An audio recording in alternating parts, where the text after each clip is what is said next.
Digital दुनिया और हमारी असल जिंदगी के बीच की जो लकीर है ना, वो अब लगभग खत्म सी हो गई है। और सच कहें तो कई बार इसके नतीजे बेहद खौफनाक हो सकते हैं। आज के हमारे इस विश्लेषण का विषय है जानलेवा दांव। आज हम मध्य प्रदेश के एक ऐसे चौंकाने वाले मामले की गहराई में जाने वाले हैं, जहां एक साधारण सा लगने वाला ऑनलाइन गेमिंग विवाद असल जिंदगी की एक बेहद हिंसक और दुखद घटना में बदल गया। हम यहाँ सिर्फ कुछ आंकड़े या तथ्य नहीं रखेंगे, बल्कि उन कड़ियों को जोड़ेंगे जो साफ दिखाती हैं कि कैसे मोबाइल स्क्रीन पर चलने वाला हार जीत का एक खेल असल में किसी इंसान की जान ले सकता है। 3 लाख रुपए।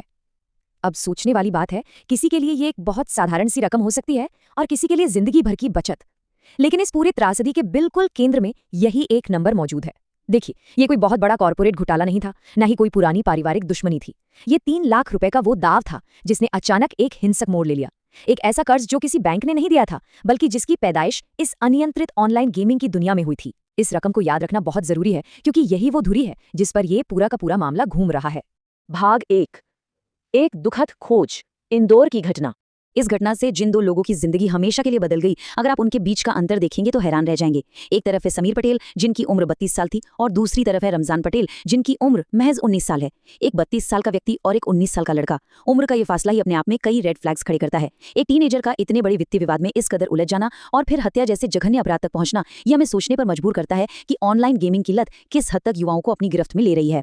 इस पूरी घटना की टाइमलाइन बहुत ही तेज रही है। 7 मई को बेटमा थाना क्षेत्र में समीर पटेल का शव रहस्यमय परिस्थितियों में मिलता है। शुरुआत में जाहिर है ये एक अंधी हत्या का मामला लगता है, लेकिन फिर पुलिस की कार्रवाई तेज होती है। उसी सप्ताह के अगले सोमवार को पुलिस ये घोषणा कर देती है कि उन्होंने एक संदिग्ध रमजान पटेल को हिरासत में ले लिया है और कथित तौर पर उसने अपना अपराध कबूल भी कर लिया है। शव मिलने से लेकर गिरफ्तारी तक का ये सफर दिखाता है कि कड़ियां कितनी जल्दी जुड़ गईं। तो अब सबसे अहम सवाल ये है कि पुलिस आखिर इस 19 साल के लड़के तक पहुंची कैसे। इसका सीधा जवाब हमें ग्रामीण पुलिस अधीक्षक राजेंद्र कुमार वर्मा के इस बयान में मिलता है।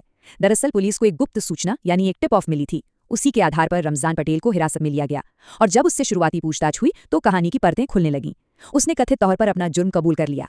यह बयान इस बात की आधिकारिक पुष्टि करता है कि मामला सिर्फ शक का नहीं है, बल्कि एक सीधे कबूलनामे का है जिसने इस पूरी जांच को ऑनलाइन गेमिंग की तरफ मोड़ दिया। भाग 2। 10 लाख का विवाद। मकसद को समझना।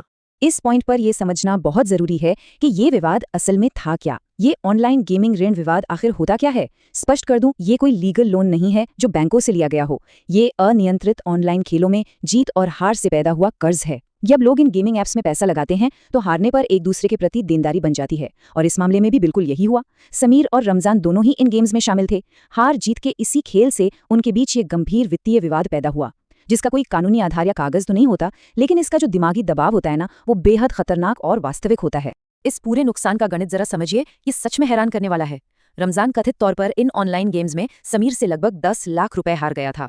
10 लाख एक बहुत बड़ी रकम होती है, लेकिन चौंकाने वाली बात यह है कि इस 10 लाख में से 7 लाख रुपए उसने पहले ही चुका दिए थे। विवाद केवल उन बचे हुए 3 लाख रुपए को लेकर था। ये कितनी बड़ी विडंबना है कि कुल कर्ज का एक छोटा सा हिस्सा जो अभी चुकाया जाना बाकी था, वो इतना हावी हो गया कि एक इंसान की जान चली गई। उसी बाकी बचे 3 लाख रुपए को लेकर दोनों के बीच तीखी बहस छिड़ गई, और ये बहस सिर्फ बातों तक नहीं रुकी। पुलिस के अनुसार ये विवाद तब अपने सबसे भयानक अंत पर पहुंचा जब 19 साल के रमजान ने कथित तौर पर समीर के सिर पर एक भारी पत्थर से वार कर दिया। सोचिए, डिजिटल दुनिया की हार जीत और पैसों का वो भारी तनाव असल दुनिया में कितना हिंसक रूप ले चुका था। पत्थर का एक वार और 3 लाख रुपए के विवाद ने एक 32 साल के व्यक्ति की जान ले ली। ये बात अपने आप में सिहरन पैदा कर देती है। भाग 3। जारी जांच। डिजिटल फुटप्रिंट की तलाश। अब आगे क्या।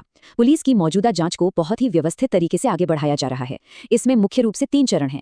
पहला चरण है आरोपी और मृतक दोनों के मोबाइल फोन की बारीकी से जांच करना। दूसरा चरण है ये पता लगाना कि आखिर वे कितने समय से इस ऑनलाइन गेमिंग की लत में पड़े हुए थे।